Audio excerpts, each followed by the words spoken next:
저는 서울 스피커스 뷰러의 에린입니다. 오늘도 알렉스님과 함께하겠습니다. 안녕하세요. 네, 안녕하세요. 저희가 이렇게 스튜디오에서 같이 만나서 트렌드를 이야기하고 또 각 분야에 주목할 만한 연사를 소개하는 것뿐만 아니라 또 굉장히 핫한 이벤트의 현장을 직접 찾아가고 있습니다.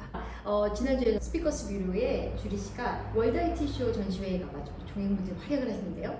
여기에다 링크를 걸어둘 테니까 다시 한번 영상으로 만나실 수 있습니다. 오늘의 주제는 무엇일까요? 네, 지난 5월 2일부터 실외 마스크 적용 의무가 해제되었습니다. 그래서 우리 사회도 엔데믹의 연착륙을 준비하고 있습니다. 오늘 썰에서는 그래서 이러한 사회적 변화 상황 속에서 마이스는 어떻게 발전할 수 있고 어떻게 적용할 수 있는가에 대한 이야기를 한번 해보려고 합니다. 마이스라고 하면 미팅, 그리고 인센티브 투어, 그리고 컨벤션, 익시비션을 총괄하는 그런 산업을 이야기하는 거죠? 네, 그렇습니다. 사실 사람들이 모여야 그 목적이 달성하는 산업이라서 코로나의 영향을 거의 직격탄으로 받았는데요. 한번 그 굴곡의 지난 2년의 역사를 한번 다시 되짚어볼까요? 2020년 초에 중국에서 신종 감염병 코로나19가 발발을 했습니다. 처음에는 우선 중국으로의 출입국에 좀 제한이 됐었죠. 그렇지만 여전히 그런 제한에도 불구하고 국내 확산은 계속됐습니다. 국내에서도 사회적 거리두기를 하면서 다수가 모이는 행사는 사실상 불가능하게 되었습니다. 네, 그때만 해도 정말 이렇게 오래 갈지는 몰랐어요. 정말 충격적이었습니다. 쉽게 말해서 사람들이 모여야 돈이 벌리는 산업인데 사람들이 모일 수가 없었으니까요.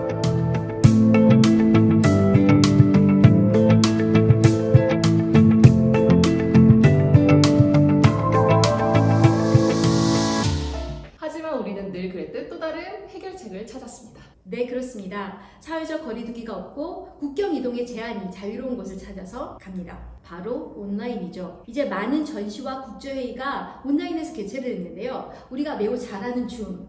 정말 그 당시가 줌을 정말로 잘 알게 되는 첫 시기였던 것 같습니다. 맞아요. 사실 지금이야말로 줌은 굉장히 일반화돼서 뭐 회의도 줌으로 하고 연사도 줌으로 만나지만 2020년대 초만 해도 이 줌이 그야말로 혜성처럼 완전히 그 구세주처럼 등장을 했었죠. 네, 그 당시 줌이 세계적으로 얼마나 히트를 쳤냐면요. 2020년 2분기 연속 전년 동기 대비 매출이 무려 4배나 오르는 아주 깜짝 놀랄 만한 성장을 하게 되었습니다. 그리고 이어서 그 외에도 구글 미트, 그리고 MS 마이크로소프트의 팀즈, 시스코 시스템스의 웹엑스 등이 나왔고요. 국내에서도 네이버에서 웍스, 그리고 구루미 등의 다양한 화상회의 솔루션들이 등장했습니다. 이런 솔루션이 아무리 훌륭해도 우리가 하는 이 마이스 행사를 완전히 대체할 수는 없었죠. 물론이죠. 에린, 행사장에 직접 가신 이유가 뭘까요? 좀 다양한 이유가 있지만 아무래도 다양한 볼거리와 체험 프로그램이 있는 행사장을 직접 가서 둘러보는 그 재미가 있죠. 또 그 저와 관심 분야가 좀 비슷한 그런 사람들을 만나면서 명함도 돌리고 뭐 일면식도 틀 수 있고요. 또 평소에는 만나기 어려운 이런 뭐 세계적인 석학이라든지 뭐 유명 인사라든지 뭐 이런 전문가들을 또 직접 만날 수 있는 기회가 있어서 저는 행사장에 직접 갑니다. 우리가 직접 행사장에 가는 이유도 실제로 우리가 직접 보고 체험하고 만지고 느끼고 그리고 사람들을 직접 부딪혀보고 싶은 그런 니즈 때문일 거예요. 근데 이제 온라인의 경우, 특히 이제 우리가 모니터만으로 보는 온라인의 경우는 굉장히 수동적으로 참여를 하거나 아니면은 간혹 시청자 같은 느낌으로 그냥 정보를 수용하는 그런 느낌에 그치기도 합니다. 그런데 이제 저희가 코로나가 끝나는 엔데믹의 시대로 가고 있잖아요. 그러면 그 마이스 산업은 다시 온라인을 버리고 또 오프라인으로 전면 바뀌게 될까요? 그래도 예정이 있는데 그렇게 무자르듯이 싹 그렇게 잘라버릴 수는 좀 없을 것 같아요. 사실 온라인도 굉장히 장점이 많잖아요. 대표적으로 온라인과 오프라인의 장점을 연결한 하이브리드 행사는 계속 될 것 같습니다. 하이브리드는 지난해에도 우리가 정말 많이 했죠.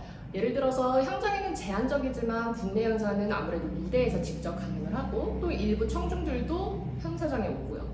하지만 해외 연사들은 온라인으로 접속해서 이제 강연을 진행하고 또 세션은 유튜브로 생중계를 하기도 하고요. 그런 것들이 이제 하이브리드 행사 포맷이 아닐까요?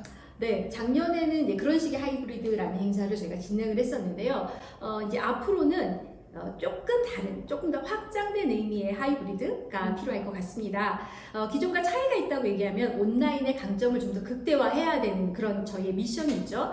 온라인이어도 좀 더 실감나게 그리고 좀 더 현실적인 느낌이 날 수 있는 방법을 택하는 것과 그리고 현실에 없는 버추얼의 장점을 극대화하는 것, 이 두 가지의 특성을 우리가 중요한 미션으로 생각해야 될 것 같습니다. 작년에 서울 스피커스 뷰로에서 진행됐던 대한민국 농업박람회나 SK 마이선 행사의 경우 커브형 LED 스크린을 활용하고 레퍼런스 자료에 AR 버추얼 이미지 팝업을 띄우기도 했고요. 스튜디오 영상의 CG 합성을 통해서 온라인이지만 다채롭고 입체감 있는 공간감을 제공했었죠. 네, 그러고 보니 작년에 DDP에서 열린 피포지 서울 정상회의 같은 경우에는 사실 개막식장에는 연단 위에는 아무것도 없었습니다.